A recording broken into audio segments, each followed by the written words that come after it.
Solitaire. A short story by Fleta Campbell Springer. We were sitting, three Frenchmen, a young American named Homan and I, in the café of one of those small Paris hotels much frequented, even then, by officers on leave. It was the winter of 1912, when the Balkans were playing out their colourful little curtain raiser to the great drama which followed, playing it, as they say in the theatre, in one, using only the very smallest part of the stage, and failing even in their most climactic moments to completely conceal the ominous sounds from behind the curtain where the stage was being set for the real business of the play. At the tables, a sprinkling of English and Americans of the usual transient type mingled with French from the provinces, and here and there a swarthy Balkan in uniform accented the room. It was the presence of those other Americans, 2 or 3, I should say, besides Homan and myself, though I hadn't noticed particularly, that gave the special significance to Homan's exclamation when he discovered Corey. I saw him pause with his glass half raised. He was gazing straight past me over my shoulder, and a smile, meant for me, came into his eyes. "Look," he said, "at the American!" I turned because his manner indicated clearly enough that I might, squarely round in my chair, and immediately it was clear to me why he had said just that. Anyone would have said it, any other American I mean, which makes it more striking, and said it involuntarily too. You couldn't have helped it. And yet you would encounter a dozen perfectly unmistakable Americans every day in Paris without feeling the necessity for any remark. It was simply that Corey was so typically the kind of American you wouldn't encounter in Paris or any other place you felt outside his own country. The curious thing about him was that instantly on seeing him, almost before you thought of America, you thought of a particular and localized section of America. You thought of the Middle West. There was something wholesome and provincial and colloquial about him. He was like a boy you'd gone to grammar school with, the kind of fellow to succeed to his father's business and marry and settle down in his hometown, with New York City his farthest dream of venture and romance. Yet there he sat across the table from a dark-visaged Balkan officer who was carrying on the conversation in careful English. It would have been unimaginable that he should speak in anything but English to him, and it may have been the brilliance of this man's uniform which kept one, just at first, from seeing that he too, our American, was wearing some sort of uniform, khaki colour, very workmanlike and shipshape, which might, if there had been the least chance of throwing us off, have thrown us. But his round, good-natured, uncomplicated face, his light brown hair and the way it was brushed, the very way it grew, like a schoolboy's, the comfortable set of his broad shoulders, his kind of energetic inclination to stoutness, and even the way he sat at the table, were pure American Middle West and nothing else, no matter what his uniform proclaimed. He was as American as the flag, as the opening bars of the Star-Spangled Banner, as American as Kansas, Missouri, and Iowa. And when, at young Homan's exclamation, I had turned and found him looking straight toward me, the twinkle of his eyes had the effect of a friendly wave of his hand. He had, of course, as he said afterward, spotted us, too. Then he had seen, and it amused him, the little play of our discovery. I was just turning back to applaud to Homan the obviousness of his designation and to wonder, with him, what the uniform meant when my eye was caught by a thin, brilliantly coloured line drawn, it seemed, just above the left breast pocket of his coat and about the same length. My first impression of the man, of the familiarity of his type, had, I suppose, been so strong as to dull for a moment my reaction to this discovery. I had seen that vari-coloured line often enough before on the uniforms of British officers or French. I had perhaps seen it on an American, but certainly I had never seen it on an American like this. No wonder the connection was slow to establish itself. It was a decoration bar, and there must have been 6 ribbons at least, if not more. For sheer incongruous association, I doubt if you'd find a more pat example in a lifetime than the man I had on sight conceived this one to be, the man I may as well say now he actually was, and that bar of ribbons pinned on his khaki-coloured coat. Young Homan had caught it too, and was sending past me his deliberate stare of amazement. It was not exactly as if we thought he hadn't come by them honestly, but more as if we suggested to each other that he couldn't surely have got them in the way decorations were usually got. It seemed somehow impossible that he understood their importance. And there was still something of that in our attitude when, later on after dinner, we had drifted into the salon with the rest for our coffee, and by a kind of natural gravitation had found ourselves in conversation with our compatriot, whose jocose friendliness led young Homan to ask, half in fun to be sure, where he had got all the decorations. He showed certainly no very proper appreciation of their importance by his answer. Bought 'em at the Galleries Lafayette. Get any kind you want there, you know. We laughed, all of us, for everybody had seen the cases of medals and decorations at the galleries. I believe for an instant the youngster was half inclined to think he had bought them. I know I was. As some kind of outlandish practical joke, of course. It seemed, absurd as the idea was, so much likelier than that he could have been through the kind of experiences which result in being decorated by foreign governments. And such an imposing array. The scarlet ribbon of the Legion of Honor, the green of the Japanese rising sun, the brilliant stripes of Russian and English decorations, and strange ones I had never seen before. You see, he had turned out much more Middle West than we had imagined. In the first 10 minutes of our conversation, he had spoken of home and mentioned the name of the town, Dubuque, Iowa. And a few minutes later, he gave us, by the merest chance phrase or two, involving the fact that his married sister lived a block and a half down the street from his mother's house, a perfectly complete picture of that street, broad and shady and quiet, of his mother's yellow frame house, and the other white with a green lawn round it, where his sister lived. And the point was that he was making no effort towards such an effect. He was only being himself. His dinner companion, the Balkan officer, came in presently and addressed Corey as Doctor. I adjusted myself to that, still with the Dubuque setting, however, and it was in the conversation following upon the new introduction that the object of his being in Paris came out. He told us, quite by the way, though not in the least depreciating the importance of his mission, that he was in Paris for a few days looking up anesthetics for the Serbian army. He had been working, he said, down in the Balkans since shortly after the outbreak of the war, in charge of a sanitary section. They'd been out of anesthetics for some time now, impossible to get them in, and they'd been operating, amputating the poor devil's legs and arms without anesthetics, and now at last he'd left things long enough to come up to Paris himself and see what could be done. He was starting back the next day, or the day after that, Corey from Dubuque, in a makeshift Serbian field hospital, in that terrible cold performing delicate and difficult operations, wholesale as they must have been performed, on wounded Balkan soldiers, probing for bullets in raw wounds. That was a picture to set up beside the one we had of him in Dubuque.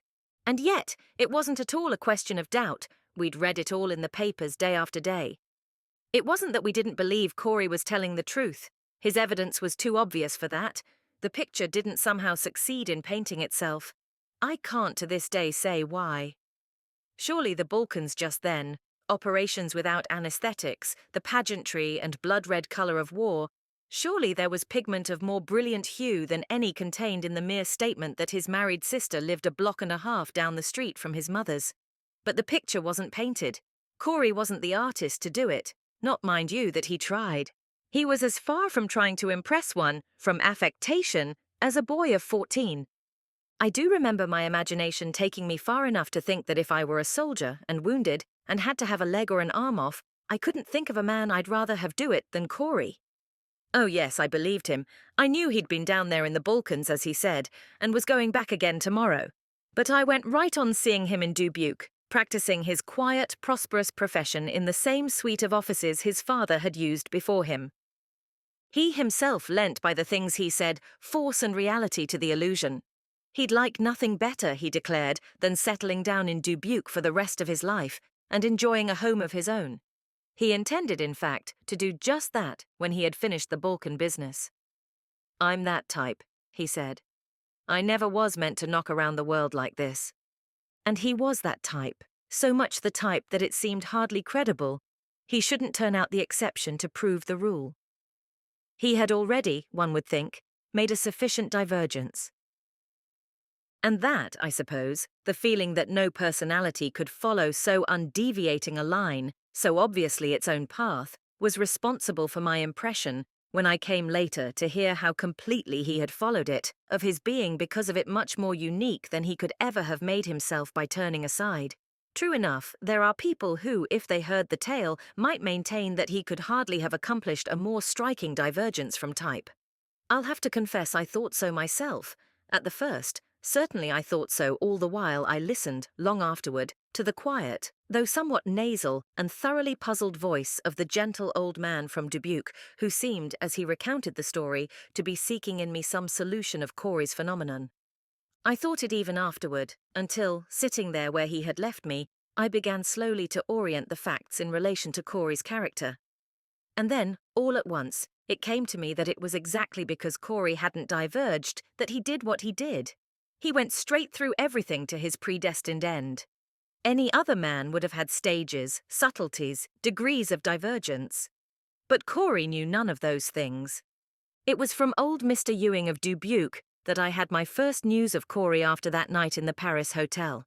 He must have gone back to his army in the Balkans the next day, for we were to have seen him that night again in case he had to stay over, and when I asked I was told that Monsieur had gone. Things kept reminding me of him. The names of streets and places in Paris recalled his flat American mispronunciation of them, mispronunciations which sounded half as if he were in fun and half as if he didn't know any better or hadn't paid enough attention to learn them correctly. I believe he saw or was subconsciously aware of his own incongruity. Still, one would think he'd have become, so to speak, accustomed to himself in the strange role by then. I think I must have spoken of him rather often to people, so long as I remained in Paris, and it was, if not exactly curious, at least a little less than one would expect, that I never came in contact with anyone else who knew him, until that day, a little while ago, when I met, in the smoking car of a westbound train out of Chicago, the man who told me all there was, or ever will be, for any man to tell about Corey. He may have been sitting there near me all the time, I don't know. But then he was not the kind of man one notices in a smoking car, or any other place for that matter. Certainly you would never suspect that so grey and uninteresting an envelope could enclose the manuscript of a story like Corey's. You had seen hundreds like him before, and you knew what they contained. Stereotyped circular letters full of dull, indisputable facts, nothing you wanted or cared to know, and it was precisely because I wished later on one of those very dull facts that I came to speak to my man. The train coming to a sudden stop brought me out of my oblivion, and, looking idly out of the window to see what place it might be, I was seized by one of those fits of petty annoyance incident to such interruptions, for the train had run so far past the platform that I found it impossible to see the name of the station. I got myself out of my comfortable position and tried by turning completely about to see back to the station, but we had gone too far. And then, I haven't an idea why, for it was of absolutely no importance to me, I looked about for someone to ask. And nearest me, sitting rather uncomfortably upright in his big leather chair, the little rack at his elbow guiltless of any glass, and holding listlessly in his hand the latest popular magazine, sat a grey-haired, grey-suited old gentleman, looking lonesomely out of his window. "I beg pardon," I said. "Can you tell me what place this is?" He turned gratefully at the sound of my voice. "It's," he told me. I've never been able to recall what name he said, because I suppose of what came after. It was certainly not surprising that he should think, from my manner, that I had some interest in the place. And he went on, after a moment's hesitating silence, to say, in his unobtrusive but unmistakable Middle West voice, that the town was a milling centre, flour and meal, and that kind of thing. I saw that I had committed myself to something more in the way of conversation than my laconic word of thanks for his information and a lapse into silence. I wondered what I could say. He was such a nice, kindly old gentleman, and he would never in the world have addressed anyone first. I hit upon the most obvious sequence and asked if, then, he was familiar with that part of the country. He said, oh yes, he was a native of Iowa. Indeed? I said, for lack of anything else to say, and his statement not having been a particularly provocative one. Yes, he said, my home is Dubuque. Dubuque, Dubuque. What was it I knew about Dubuque? The name struck me instantly with a sense of importance, as if it had rung the bell of a target concealed out of sight. I sought about in my mind for a full minute before I recalled, with a kind of start, Corey. So many things had come in between, bigger things than any one man, and overlaid all the pictures that had gone before, overlaid them with pigment so crude, so roughly applied, that one neither saw nor remembered anything else. all the nations of Europe loosed in the Great War, and America straining hard at her worn leash of neutrality. Small wonder that Corey of Dubuque, along with countless other memories of that pale time, had faded into a dim, far perspective. And yet the sound of that name had brought him, as clearly as I had seen him that night in Paris, before me. I heard his voice, felt the vigor of his personality, saw him throw back his head and laugh. And here, in the chair next my own, and ready to talk, sat a man who, by every rule of probability and chance, would be able to tell me about him. "I know a townsman of yours," I said, and he evinced at once a kind of mild and flattered surprise. "From Dubuque," he said. "Well, well, what's his name?" "Corey," I said. "Dr. Corey." It had upon him a most unexpected effect, very much, it seemed, the same effect his announcement had had upon me the moment before. He leaned forward no more than an inch, but his mild grey eyes kindled with a kind of excited intensity. "You knew Jim Corey? Not here, not in Dubuque?" "I met him in Paris," I said, "quite a long while ago." "In Paris? Well, well, think of that." He shook his head and regarded me suddenly with a stronger and new kind of interest. I was apparently the first person he had ever encountered who had really known Corey abroad, and I could see that the fact had established me immediately in his mind as an intimate friend of Corey's. I suppose I should have told him that I had only seen Corey once, that I couldn't, as a matter of fact, claim more than a passing acquaintance, but if I had, I should never have heard what I heard. And anyway, it wouldn't have been, in the sense in which such things count, exactly true, for it had never been, for me at least, a one-night's acquaintance. I had seemed to know Corey better in that one night than one knows most men in a month of companionship. Yes, it was something more than the curiosity of a passing acquaintance that caused me to let the old fellow keep his impression. "It's queer," he said suddenly, throwing up his head and pressing open the pages of his popular magazine as if he were about to begin to read. "He was a kind of relative of mine, his father and I, third cousins on our mother's side." He broke off and regarded me again silently, and I believe now that he was trying to persuade himself not to go on, not to say anything more.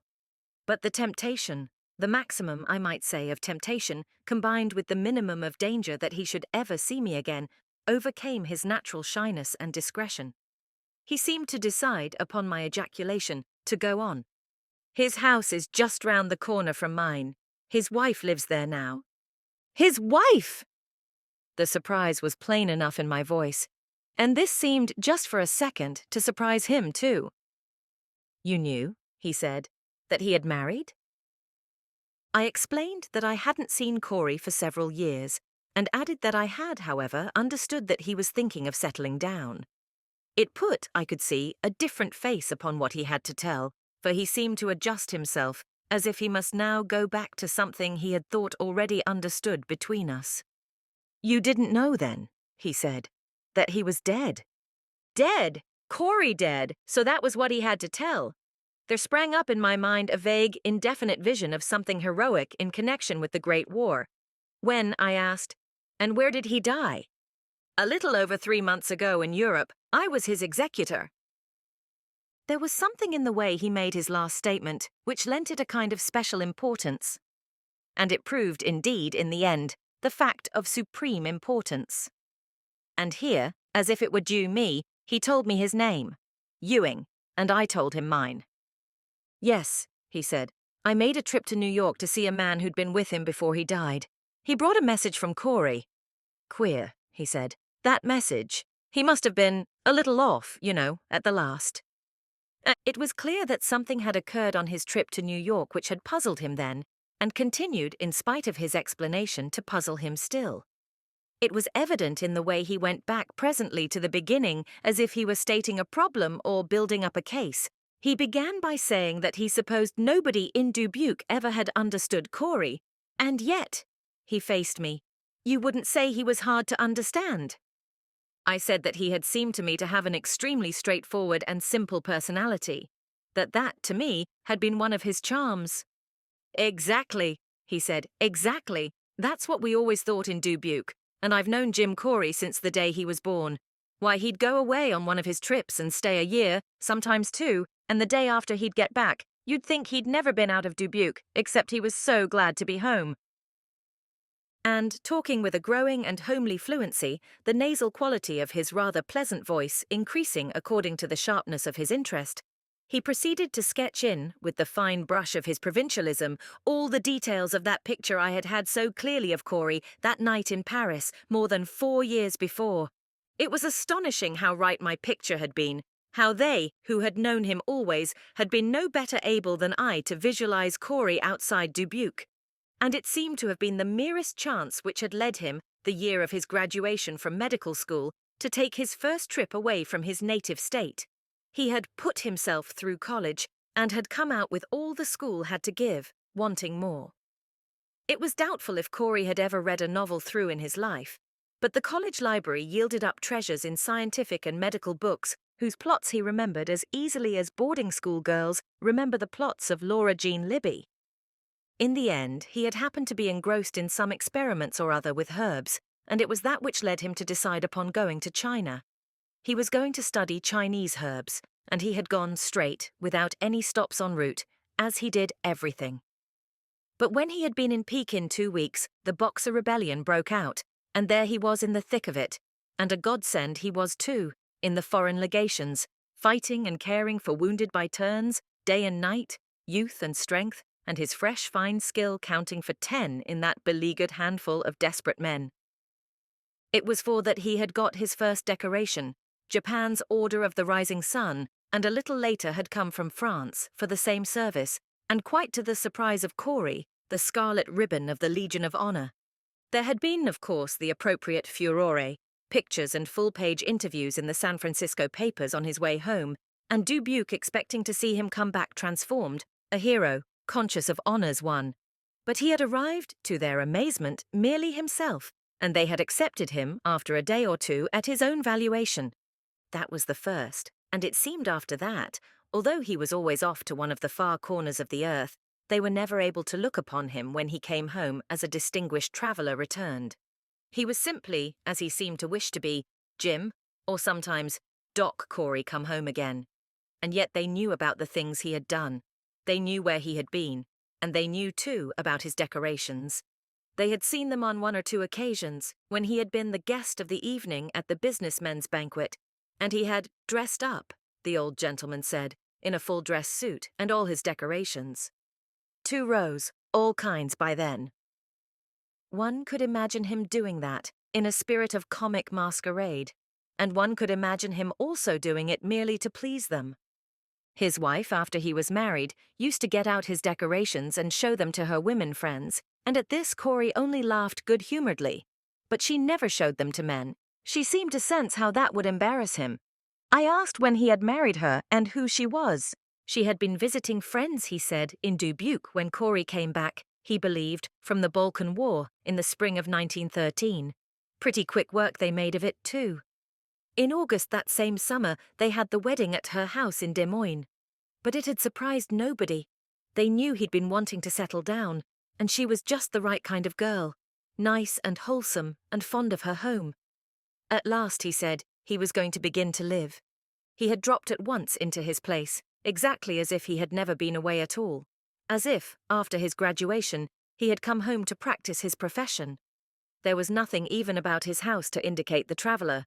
No obtrusive trophies of strange lands, no bizarre knickknacks. In a room in the attic were a half-full dunnage bag, a traveller's kit, and an officer's trunk, small size, the lid pressed down but warped a little so that it would not lock. And in the corner 3 pairs of heavy discarded boots, gathering dust. That was all. And he was happy, naturally, sanely, unaffectedly happy. There was no room for doubt about that. Honesty, Mr. Ewing called it. He used that word over and over again in relation to Corey's psychology at that time. And there wasn't, he said, a hypocritical bone in Jim Corey's body. One could see what he meant, and see, too, that it had, in his mind, some obscure bearing on what came after. He waited a little here before he went on, as if he were going over to himself incidents too trivial to relate, but which would not separate themselves from his memory of Corey in those days. Well, he began abruptly, rousing himself from his secret contemplation, there was that winter, 1913, and the next summer, 1914. And then the European War began. And he went, I supplemented involuntarily, since from the trend of the narrative I had, of course, seen that coming. No, said Mr. Ewing in a surprisingly quiet tone of contradiction. No, he didn't. I was like you. I thought he'd go. You thought he would, I exclaimed, for it seemed to me he had just been trying to make me see how unshakably he had believed Corey to be fixed in Dubuque. Certainly, he said. You'd think it would be only natural he'd want to go. Wouldn't you? He asked, as if he had detected in my expression some disposition not to agree. I would, I said, still wondering at the ease with which he had brushed aside what I had foreseen was to be his climax. For my imagination had long since outrun his story to the end of the usual domestic tragedy, wherein Corey had, at the first call of adventure, forsaken without a word his home and his wife to find, had not Mr. Ewing told me in the very beginning of his death, 3 months before, some place in Europe, his abrupt and unexpected denouement. There had been then something else. But he did, I put forth. Finally go? You said, I think, that he died over there? Oh yes, finally. But that, you see, wasn't what counted. It wasn't the same. It was the way he went. The way, I repeated. Yes, he didn't go the way, that I thought he'd go. The way you thought too. I said I didn't understand, that I couldn't see what difference it made how he went, so long as he did go in the end. It made all the difference, said Mr. Ewing. You see, he didn't rush off at the first news of the fighting, the way you'd think a man would. Why, we used to read the papers and talk over the war news together, and every day I'd expect to hear him say something about going. He knew all the places and the way everything was over there, but he never seemed to care to be there himself. He used to come round to my house just before supper time in the evenings, and we'd sit on the porch and talk, or maybe I'd go round to his porch. I asked him one day if he didn't want to go, and all he said was, "Why should I?" And I said I didn't know. It seemed to me that he would. And he said he was comfortable for the first time in his life. He never had liked bumping around in all sorts of places, hated it as a matter of fact. I asked him why, if that was the case, he'd kept it up for so long all those years, and he laughed and said he didn't know. He never had been able to figure that out.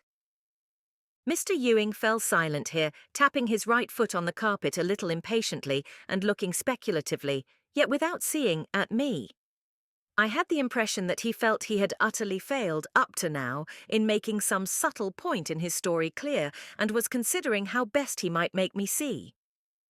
I was sure of it when, after a longish pause, he continued, for he seemed to have decided upon the abandonment of subtleties altogether, and to give me, for my own interpretation, the facts as they occurred. Things had gone on without any change all that winter and the next summer. In August, Corey went to some sort of convention of medical men in Philadelphia. He was to have been gone something over 2 weeks. At the end of that time, Mrs. Corey had received a letter saying that some experiments in which he was specially interested had developed rather unexpectedly, and Corey, together with several others, had been detailed to stay on and work them out to their conclusion. He couldn't say just how many days it would take. He would let her know. At the end of another 2 weeks, Corey was still away. The first phase of the experiments had unhappily come to grief, and they had had to begin from the first again.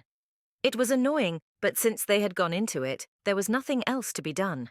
He would leave for home on the moment of the work's completion. Meantime, there would be little opportunity for letter writing. She was not to worry. As the days went on, Corey began to regret not having gone along in the beginning, as he had wanted her to do. Mr. Ewing stopped in now and then to inquire. Her reticence made him wonder if she might not be hearing. It was plain that she did worry, but, as Mr. Ewing said, she was not the talkative kind. And then, one morning, just 2 months from the day he had left, Corey arrived unexpectedly by the 10:50 train. Mr. Ewing, passing the house on his way home that evening, had been surprised to see Corey, in his shirt sleeves, trimming shrubs in the garden, and he had stopped to welcome him back. And they had talked about the war in quite the old way, so that from that evening on it was exactly the same as it had been before Corey had gone to his convention in Philadelphia. It appears that all this time a very natural intimacy was growing up between these two, gentle old Mr. Ewing and Corey, And I can imagine that Corey, who became, as it were, the instantaneous friend of everyone, had made in his life very few actual contacts, few, if any, real and intimate friendships. And perhaps that was why this friendship, based as it was on such small outward manifestations as talking over the news in the daily papers together, had prospered. Then, too, there was the relationship, distant enough to be free of demands. Corey had returned from the Philadelphia trip the last week in October. It was on a Sunday afternoon near the middle of December that Mr. Ying, sitting reading his weekly illustrated paper, looked up to see through the window Corey coming quickly along the walk. Mr. Ying was struck by something peculiar in his friend's appearance, something hurried in the set of his hat and overcoat, yet as if he himself were entirely unconscious of haste. He turned in at the gate, and Mr. Ying got up and opened the door. Corey came through it, Mr. Ying said, as if escaping from something outside, something of which he was physically afraid. He almost pushed past Mr. Ying and into the room, and with scarcely a glance to make sure they were alone, he spoke, and his voice was strained like a note on a too-taut violin string. "She's found it! This, where I'd had it hid!" He held extended in his open hand, as if there were no longer any reason for concealing it from anyone, what appeared to Mr. Ying's bewildered eyes to be a bit of ribbon, striped green and red, and a bit of bronze metal attached. "What is it?" he asked, stupefied by the completeness of the change that had come upon the man before him. "It's the croix!" Corey's voice was impatient. "The croix de guerre!" Mr. Ying stared at the bright-coloured thing, trying to comprehend. Corey still held it outstretched in his hand, and the bronze Maltese cross with its crossed swords slipped through his fingers and hung down. Corey's voice was going on. Mr. Ying had missed something. "So now she knows," was the end of what he heard, and in that instant his eye caught the words engraved on the cross, République Française, and the full meaning of its being there in Corey's hand burst suddenly upon him. The new French decoration, the Croix de Guerre. "You've been there," he managed to say. "You've been over there?" "How else would I get it?" said Corey, with a kind of abandon, as if he were confessing now to some fullness of shame. "You see, she's right. I couldn't resist." Mr. Ying was lost. "Resist what?" "This!" Corey closed his fingers now on the croix. "A new decoration!" And then, as if every atom of his great, strong body had suddenly succumbed to some long-growing exhaustion, Corey dropped down into a chair and threw out his arm across the table, as if he would put away from him as far as possible that offending decoration. "But when?" Mr. Ying found himself reiterating. When you haven't been away." "Oh yes," said Corey. "You remember in August." And here Mr. Ying confessed that he thought for a moment that Corey must be hopelessly mad. There was the question of time, and a dozen other questions besides. It seemed out of the realm of possibility, out of the realm of reason. How did you keep her from knowing? Mr. Ying had not wanted to ask, had hoped the point would explain itself, and Corey looked for a moment as if he might be planning an evasion, then braced himself and looked Mr. Ying straight in the eyes. A faint expression of scorn came round his mouth, as if he spoke of another, a scoundrel who hardly deserved his scorn. "I left letters, dated ahead, with the scrub woman at the laboratory to mail." He said it, took his eyes from Mr. Ying's, and then he appeared to wait. Mr. Ying sat there filled with a kind of amazement, touched with fear for what should come next, and suddenly he became conscious that Corey was watching him with what seemed a tremendous anxiety, waiting for him to speak. And a moment later, apparently no longer able to bear that silence, Corey leaned nervously toward Mr. Ying and asked in the tone of one seeking an answer of utmost importance, "You don't see it? You don't see what she saw?" "See what?" said Mr. Ying. "What who saw?" Yet he knew that Corey had meant his wife. It was she who had found the croix. But what did he mean she had seen? "Don't keep it back, just to be decent. She said it was plain enough for anybody to see. What I want to know is if everybody knew it but me." "Knew what?" cried poor Mr. Ying, lost more completely now than before. "Knew why I've done all the things I've done, run all the risks. Why I went over there this time in August without letting her know. God knows I didn't know why. Why I've always gone." "Why have you?" the question asked itself. Because I wanted the decorations, the damned orders and medals and things, because I couldn't resist getting a new one, wherever I saw a chance. Do you believe a man could be as rotten as that, all his life, and not know it himself? Slowly then, Mr. Ying began to see. And remotely, it began to dawn upon him, the thing she in her anger had done. For there was no doubt that the thing was done. The man's faith and belief in himself, in the cleanness and simplicity of his own motives, were gone. And gone in a single devastating blow from which he had not and could never recover. And, searching for the right thing to say, Mr. Ying stumbled, as one always will, upon the one thing he should never have said. But you know better than that. You know it's not so. Corey's answer was not argumentative. It only stated wearily the fact which from the first had seemed to possess his mind. No, I don't know it's not so. I've never been able to give any reasons for doing the things myself. You've asked me why. I couldn't tell. Why, it was youth, said Mr. Ying, and one can imagine him saying it gently, as an old-fashioned physician might offer his homely remedy to a patient whose knowledge exceeded his own. Men do those things when they're young. And Corey, rejecting the simple old-fashioned cure, made an attempt at a smile for the kindness in which it was offered. All men are young sometime, he said. All men don't do them. But you happen to be the kind who would. And at this, Corey made no attempt to smile. That's it, he said. I wasn't the kind. I was the kind to stay at home. I know that. I was always happier here in Dubuque. And now, this last, you'd hardly say that was on account of my youth. No, but it had got into your blood. Corey at this gave a start and looked up suddenly at Mr. Ying. Into my blood. It's the very word she used. When she admitted I might not have known it myself, she said she supposed it was just in my blood. He made a gesture which began violently and ended in futility, and sat silent, looking off steadily into space, as if hearing again all those dreadful revelations of hers. And once or twice Mr. Ying, who sat helplessly by, waiting, perhaps praying for some inspiration, made a valiant but utterly vain effort to put out his hand, to show by some mere physical act, if no other, his unshaken belief in his friend. And so, when the need for speech had become imperative, Mr. Ying found himself saying something to the effect that these things pass, that she had only been angry and had said the first thing that had come into her mind. And Corey, realizing the extremity into which he had led his friend, rose and either ignoring or not hearing, from the depth of the chasm into which he had fallen, Mr. Ying's last remark, made some hurried attempt at apology and awkwardly moved toward the door. Mr. Ying had only been able to follow after and say, lamely and in spite of himself, that he mustn't say or do anything he might be sorry for, and that they would see each other again. And then he stood in the open door and watched Corey go down the path to the gate and along the walk until he had turned the corner, and so out of sight.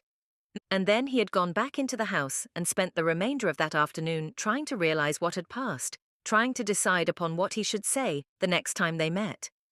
But he had reached no conclusion, and in the end had decided to leave it to chance. And chance had solved his problem with her usual original simplicity. She took away the need for his saying anything at all.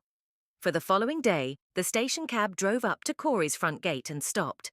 The driver got down from his seat and went up the walk and into the house. A moment later, he came out again, bearing on his shoulder the small-size officer's trunk, the lid forced down now and locked, and in one hand, dragging slightly, a full dunnage bag. And after him followed Corey, and no one followed him. No one came out on the porch to say goodbye. No one stood at the window. The driver put the trunk on the seat beside him and the dunnage bag into the seat beside Corey. And then, without a word or a sign, they drove away toward the station. It was understood in Dubuque after the next few days that Corey had gone to help in the war. He had received an urgent message from France. And Mr. Ying received, the day after Corey's departure, a little note of farewell written in pencil while he was waiting for his train and mailed at the station.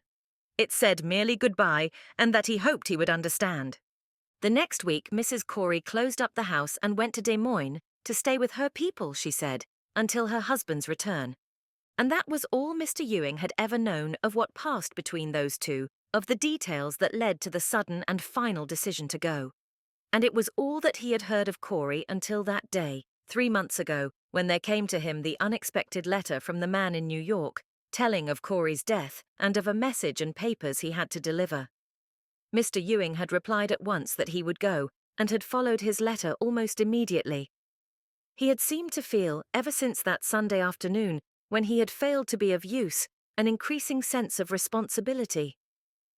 He had met the man at his club, and I had, as he told of the meeting, as he described the man, a curious impression of actually seeing them there, in the big Fifth Avenue club, sitting in deeply luxurious chairs and no table between, the gentle, grey-haired, grey-eyed, grey-garbed Mr. Ewing, who had never been in New York City before, and the other, tall, very tall, with black hair, black eyes, and brown burned skin, who looked, Mr. Ewing said, as if he'd done all the things Corey had done. It had been quite by chance that this man, whose name was Burke, and Corey had been attached to the same section and were thrown in that way a good deal together. And his very first statement had shown, with all the force of the casual phrase, how tremendously Corey had changed. "A queer fellow," he said. "No one could understand."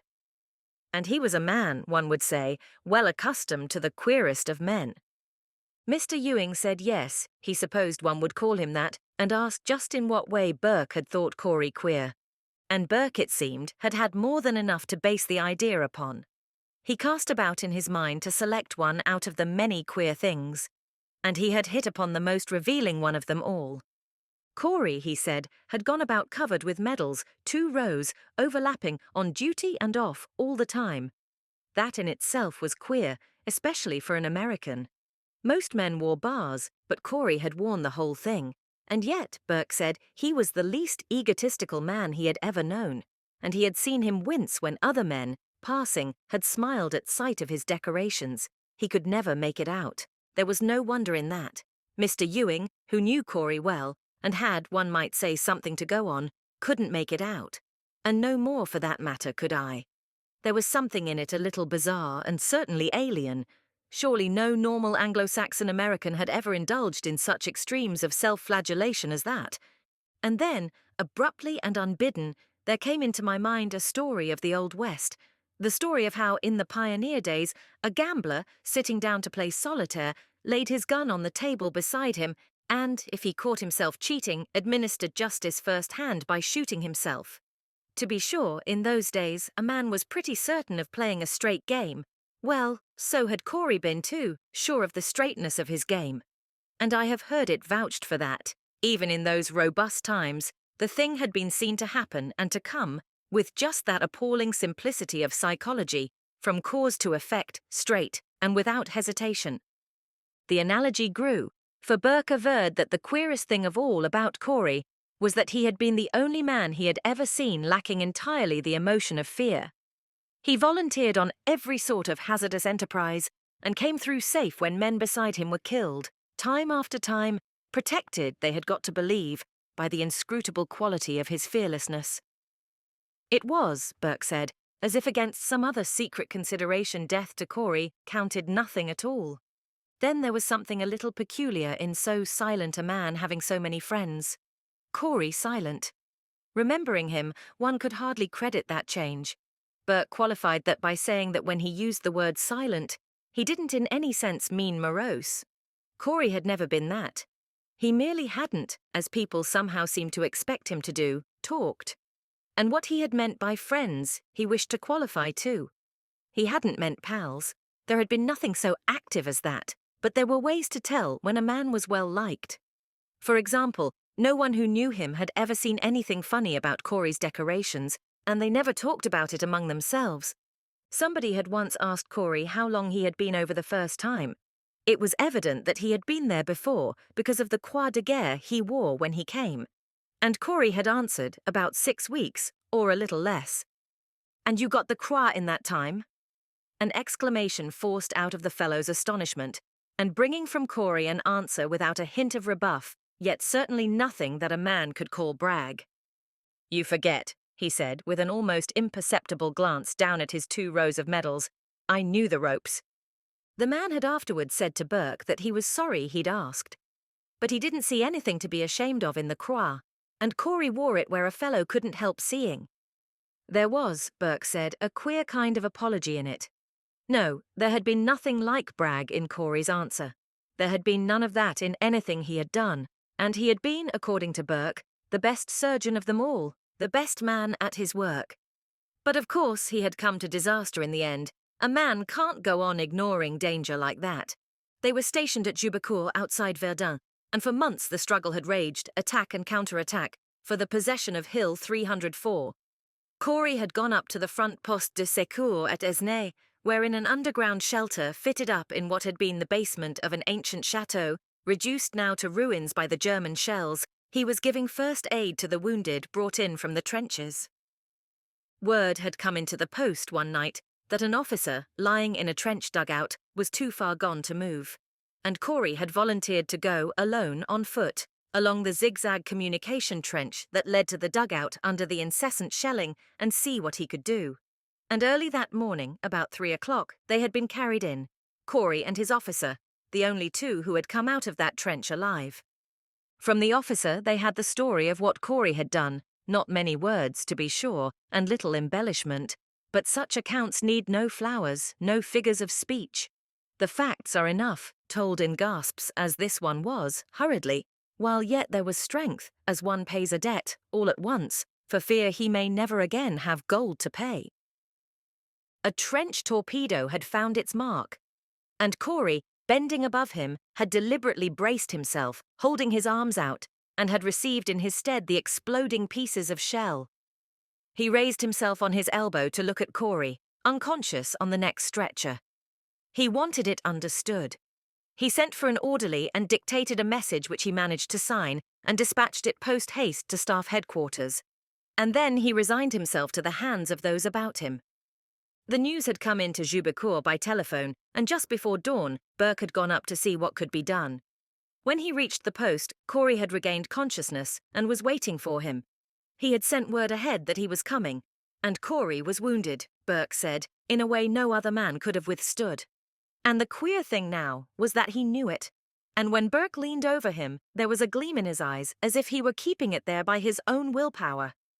He seemed relieved then, and began at once. He had saved a surprising amount of strength to speak. He knew Burke planned to go to New York, and he wanted him to deliver some papers. They were in his bag at Dubuque. He told him where he should find the key, and then he asked Burke to write down Mr. Ewing's name and address. It was while Burke was crossing the dim, lamp-lighted room, in search of a pencil or pen, that someone had stopped him to say that the general was coming at 11 to confer upon Corey the médaille militaire. It had given Burke a distinct kind of shock. Could it be, he wondered, that that was what Corey had saved himself for? For Corey knew as well as they that the médaille militaire was the one decoration never conferred upon dead men. He had gone on and borrowed the pen, and on the way back had asked if he might be allowed to tell Corey. It might, he said, do him some good. That news had turned the balance for more than one man.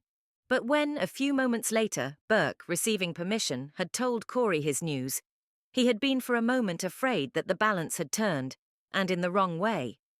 Corey had seemed hardly to comprehend, and then a sudden, unaccountable change had come over his face. "The médaille!" he gasped. "What time did you say?" 11, Burke told him. 3 hours from now. He seemed then to be considering something deep within himself, so that Burke hardly heard when he said, "That's time enough." And Burke, thinking that he had been measuring his strength against the time, hastened a little awkwardly to reassure him, but Corey, ignoring his assurance, had seemed to arrive at some secret conclusion. "Did you put down the name?" he asked. Burke had forgotten the name, and Corey told him again, patiently, spelling out the address. He watched while Burke wrote.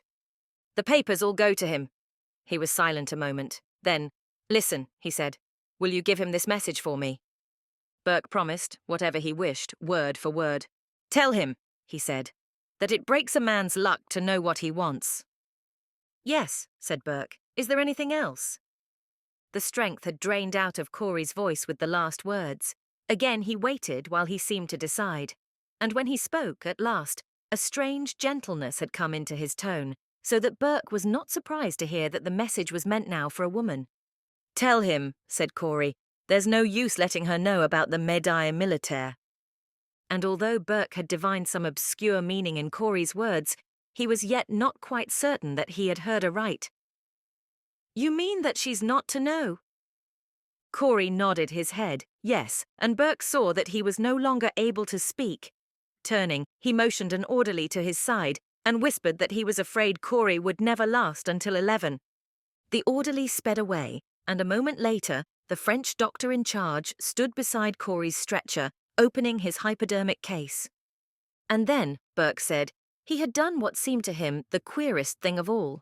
He had made a signal for Burke to come nearer, and when he had leaned down, he said, "Remember to tell him I didn't take that." He was looking at the hypodermic the doctor held in his hand. "But the medile," began Burke, and was stopped by the strangeness of Corey's expression. He had, he said, smiled a secret mysterious smile, and closed his eyes with a curious look of contentment. And even the French doctor had seen, by something in his faint gesture of refusal, that Corey would never submit to his restorative. He put the case down on a box, with a nod to the orderly, in case Corey should change his mind. And Burke had stayed by until the division general, just half an hour too late, had arrived at exactly 11 o'clock. Corey had not changed his mind. That, then, was the end of the story. So much affected was I at the nature of poor Corey's death that I almost forgot Mr. Ewing, sitting there across from me in our comfortable smoking car, and that he might, in all decency, expect some comment from me. Indeed, I think I should have forgotten altogether if I had not felt after a little a relaxation of his long-continued gaze, and I knew he was going to speak. "Why?" he said. "Do you think he didn't want her to know?" So that was the thing which had puzzled him in New York, the thing which still puzzled him now. Well, it had puzzled me too, and I could give him no answer, except to confess that I didn't know. But long after the train had passed through Dubuque and Mr. Ewing and I had said goodbye, an answer, perhaps right, perhaps wrong, presented itself to my mind. If one followed Corey at all, one must follow him all the way. Perhaps he had wished to save her the pang of an added disgrace.